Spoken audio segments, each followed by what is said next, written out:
Now, what I've done is I've taken that experience, legislative experience, plus my experience as being a speaker, and with a few others helping me, we wrote a law. We call it the National Initiative.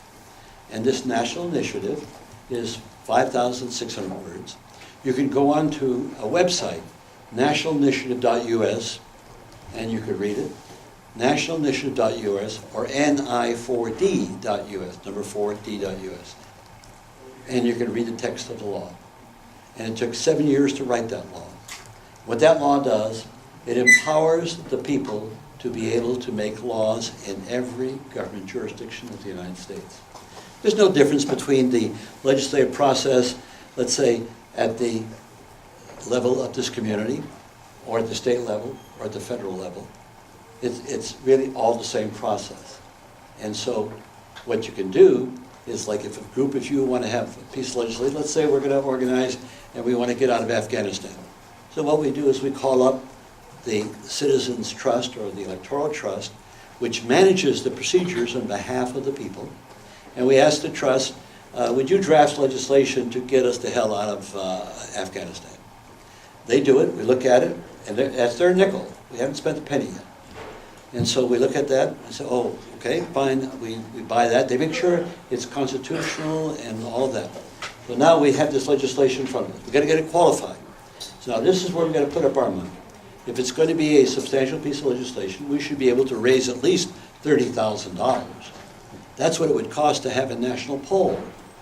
And we're in a poll, if 50% of the people said they wanted to vote on it, not for it, vote on it, then it's qualified.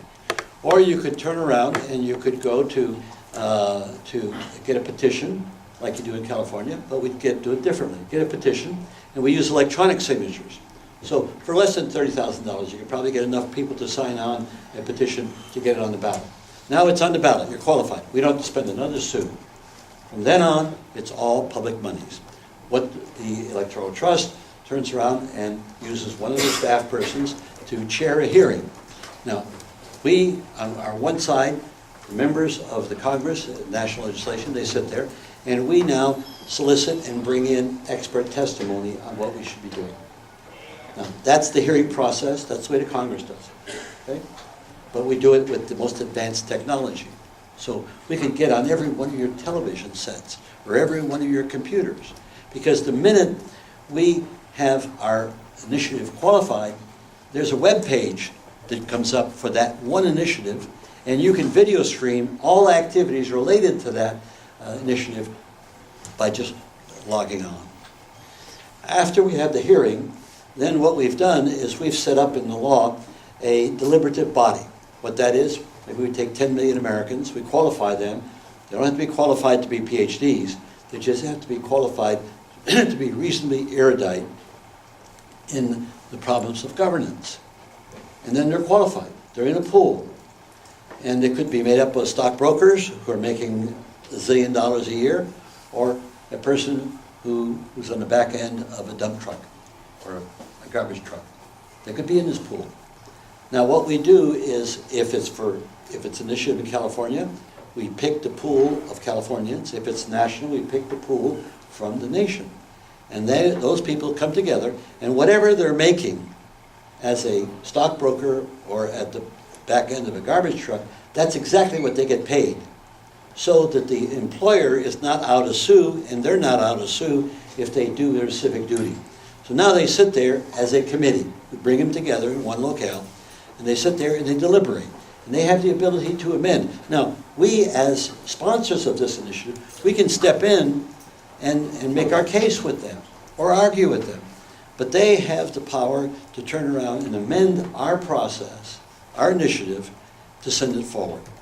After that, that initiative that we just did goes to the Congress. And they have to vote within 90 days, up or down, on the initiative. Now, why do we have that? It's simple. I may not have the time to study the initiative, but I know Charlie who got elected there, and I trust him, and he voted for this, and so I vote because Charlie voted that way. That's called a queue. That's exactly how we legislate in this country. At all levels of government. I'm drinking this water. it's supposed to be safe. I don't know that it's safe. I don't have time to make an investigation of this. I just assume that somebody has, and that the government somewhere is policing this. That's called a queue. We live our lives on queues. We legislate on queues. And so when you're part of direct democracy, where you're being able to make laws, then you'll operate the same way we all make, is we'll do it on the basis of queues. Now after this goes to the legislative body for an advisory vote, then at the same time it now goes to the people. And it goes to the people. Now keep in mind, we have a website. We have been video streaming across this website all along. So if you want to be involved, you'd have to hide under a rock to not know what's going on. But you can be well informed.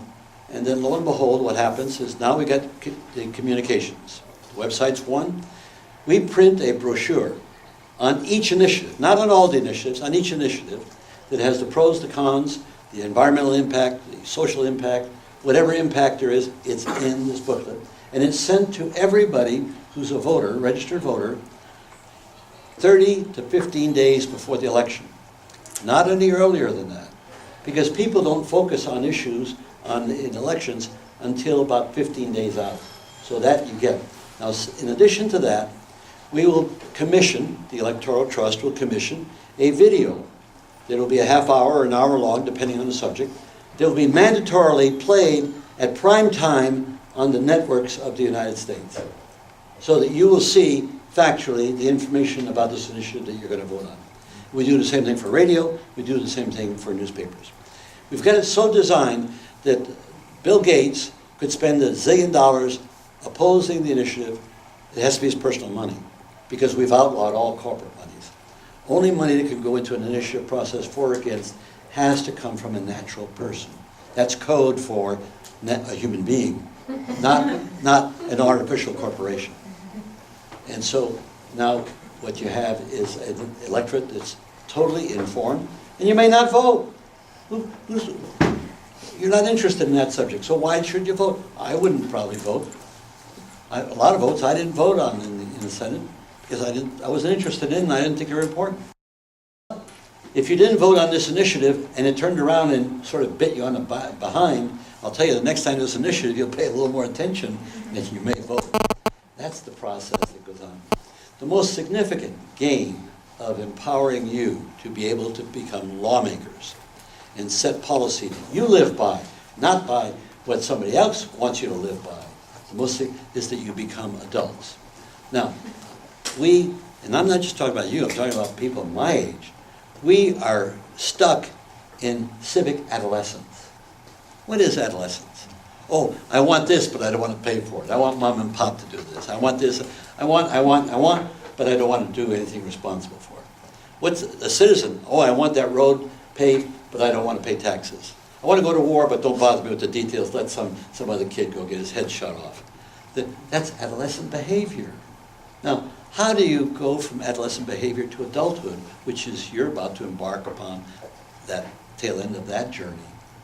Your parents give you more and more responsibility. The minute you go to college, you're away from home. So now you really do have some responsibility about your life. Do you choose to study? Do you not choose to study? Do you choose to hang around with the bad people or good people? That's called taking responsibility. Because if you fail, then you pay the consequences of it. So what we need is a structure of human governance that doesn't lock us in to adolescence, because that's exactly what happens. On election day, all you do for a second, you're powerful, you turn that switch, and you give your sovereign power to legislate to another human being who has manipulated you with special money that he raised to get your vote. Isn't that an interesting kettle of fish? And so that's where we're at. We want you to become, so the greatest benefit of a society that moves from civic adolescence to adulthood is what it does to your personal life. Because when you're mature personally, you're mature communally. So you begin to see how the thing works back on you. So the blessing of direct democracy is not just that you get better laws that you believe in, you'll get more maturity in your personal life and in your public life. And you'll take a more communal approach to the problems that we have in the commons.